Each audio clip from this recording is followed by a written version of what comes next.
Ada Bunda Fil sama Bunda Sakil. Apa kabar? Bunda Abil, alhamdulillah baik. Bunda Abil gimana, sehat? Alhamdulillah sehat.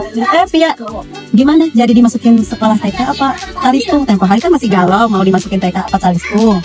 Alhamdulillah Bun, masuknya ke TK. Itu TK Rahmaninya di depan. Abil gimana? Jadi les Talistung. Jadi di les Talistung aja. Kalau sekolah repot tiap hari harus antar jemputnya.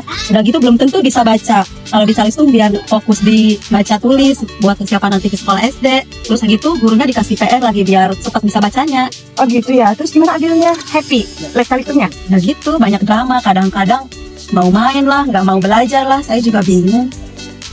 Ya begitu ya. Ya Mama Sakilnya coba bagaimana kemarin? Gimana pendapatnya?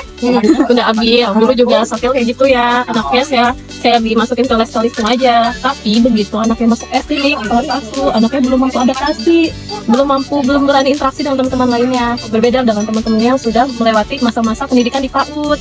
Dia lebih berani, lebih bisa mengeksplor diri ya, lebih mampu beradaptasi dengan teman-teman lainnya. Nah gitu Bun, pentingnya ambil TK sama PAUD tuh anak bisa bermain sambil belajar. Jadi selain bermain, belajar Talistung juga dia dapat agama, sosialnya, seni, di situ dapat semua. Jadi anak happy lah gitu belajarnya. Kalau mau tahu yang lebih banyak, apa kita ke Rahmanianya aja ya? Boleh, ya biar lebih jelas. Boleh, yuk. Sayurnya ntar dulu ya. Iya. Ditunda dulu ya, Mbak Pani. Udah Abil, sebenarnya mau lagi sekarang jadi baiknya ini kalau boleh lebih enak kita masuk ke dalam aja ya Bu ya.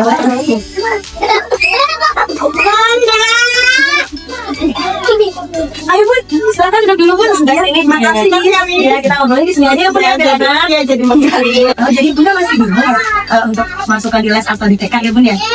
Ya, jadi gimana di TK gimana seperti apa gitu kan biar saya kan enak gitu udah tahu ya gitu terus seperti apa ya. Jadi kalau untuk di TK kita perkembangan semua anak kita kembangkan seperti ke perkembangan kognitif, perkembangan sosial emosionalnya, perkembangan bahasanya, seninya. Dalam kegiatan pembelajaran di TK kita kembangkan semuanya Bu dalam kegiatannya seperti fisik motoriknya bergerak, lalu perkembangan kognitifnya. Karena anak, apalagi di usia anak usia ini belum bisa belajar yang seperti anak SD, SMP atau SMA gitu ya Bun ya. Anak-anak TK itu masih belajar sambil bermain, bernyanyi gitu ya Bun. Bisa lebih happy ya, bisa. Kalau di les hanya dikembangkan di bidang membaca dan menulis saja. Sebenarnya perkembangan yang lain seperti sosial emosional. Kalau di sekolah anak-anak bisa bersosialisasi, berbicara, mengobrol gitu ya Bun. Ini berinteraksi gitu. Seninya kita setiap hari ada kegiatan art and craft dikembangkan, potensi anak setiap anak pasti berbeda dan kita semua potensi terpenuhi melalui kegiatan pembelajaran di TK dan itu biasanya tidak didapatkan di tempat les Bu. Nanti kalau di TK itu kita dapat semuanya di siang, semuanya kita dapat. Masih bingung nggak Bu jadinya? Saya udah nggak bisa. Alhamdulillah kalau udah gini kan kita oh iya berarti udah bisa di TK ya gitu. Masih cara lagi dengan bapaknya. Ya, baik Miss, terima kasih ya. Iya, terima kasih banyak. Mudah-mudahan dari mana nih? Ketemu ketemu. Bingung nih tahun ini ya kita mau masukin anak-anak. Insya Allah masuk TK saja nih ya. Insya Allah bisa kalau udah kayak gini kan kita enak ya bisa. Bingung aja kalau tidak kan udah makanya dia nanya masuk saya juga masuk sekarang nanya saya bilang jadi gitu. Jalannya biar kemis gitu. Gimana? Sayurnya loh. Iya. Tapi senang aja banget ya kalau dia ke TK ya. Ya kita kan dulu ya. Banyak.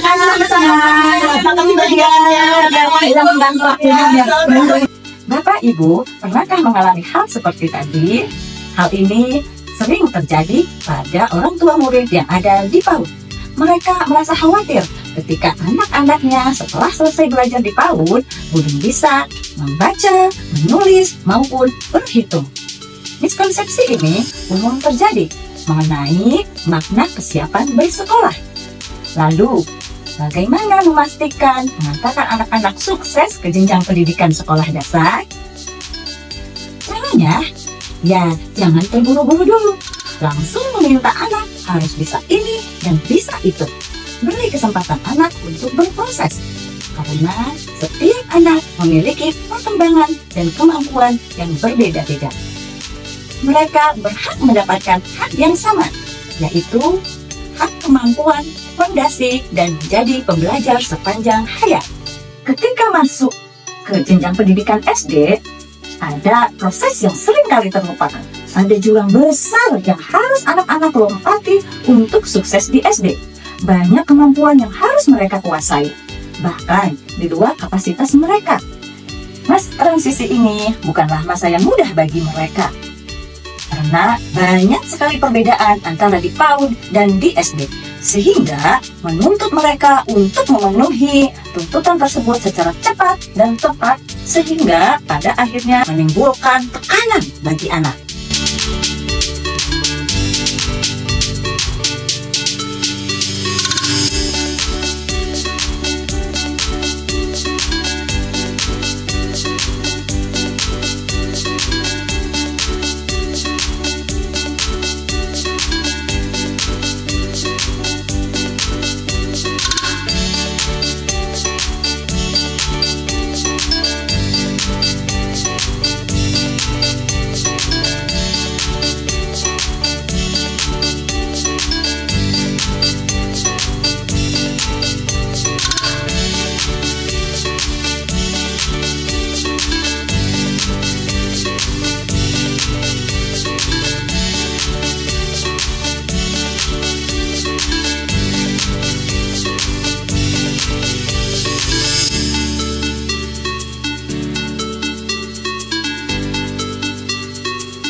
SD.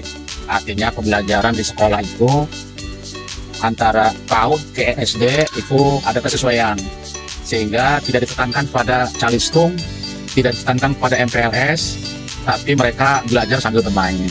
Gurunya sudah dibekali tentang transisi PAUD. Bahkan hari ini kita datangkan langsung narasumbernya dari BPMP, apa itu transisi PAUD, sehingga nanti para guru PAUD dengan guru SD itu nyambung. Transisi ini membuat anak-anak agar belajar seperti masih di PAUD, menyenangkan, tidak terbebani dengan pelajaran yang berat-berat ya. Jadi masih suasananya masih di PAUD begitu. Jadi biar anak-anak tidak trauma, agar anak-anak semangat untuk berangkat ke sekolah.